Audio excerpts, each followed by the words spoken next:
Eyes open up! Mom, who was that? It's the current year 2017, and if you really want to be oppressed, if you really want those sweet victimhood points, you're going to have to be an illegal alien.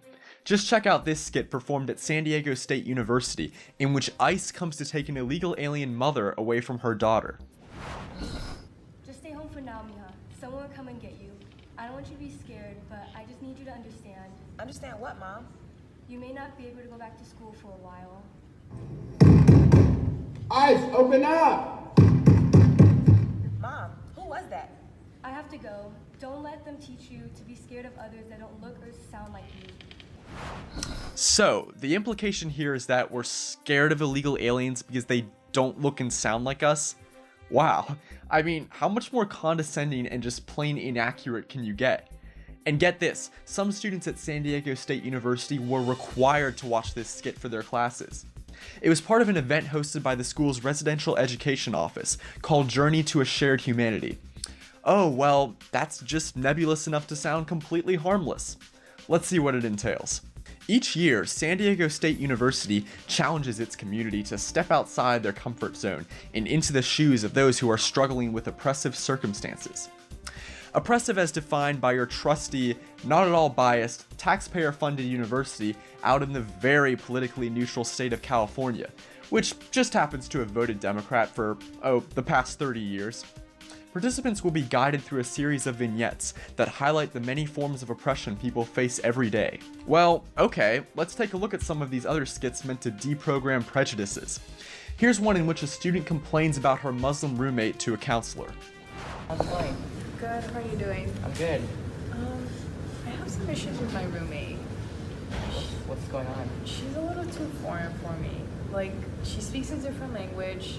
She wears this like headscarf. I don't think I've ever seen her hair, so I don't even know if she washes it. And every time I try to ask her where she's from, she always says she's from Ohio, but she's like clearly from the Middle East. And to be completely honest with you, I don't feel comfortable sharing a room with someone who could be related to a terrorist. Okay, first of all, when has this ever happened? Guys, art imitates life, not the other way around. And let's say that this script is actually based on a real-life conversation.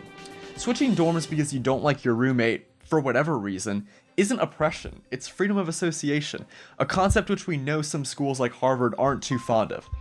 Heck, they might ban single-gender groups like frats and sororities entirely.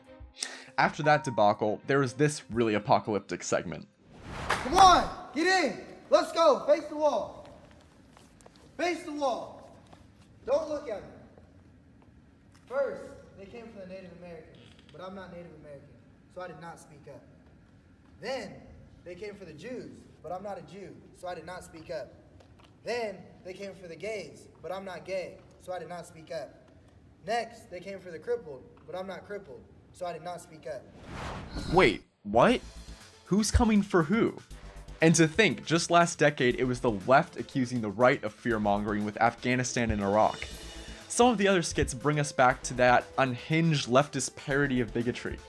In the first one student calls another student's disability fake and says a real disability is being blind or deaf or in a wheelchair. You're faking it.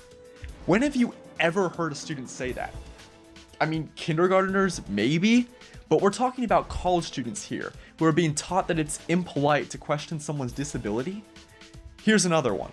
You're like my dad's age. What are you doing in school? Well, I actually served our country for 25 years. Now I'm back. Yeah, but I mean, why come back at all? What do you have to offer this late in life? Again, no one says this. This honestly reeks of some hysterical leftist caricature of a meanie pants. Now, some of these students and performers might just be really masochistic and crave the self-flagellation that's like brushing their teeth for modern liberals, but some were actually forced to attend. Madness at publicly funded universities, it may be that only you, the taxpayer, can make this end. For Campus Unmasked, I'm Rob Shimshock.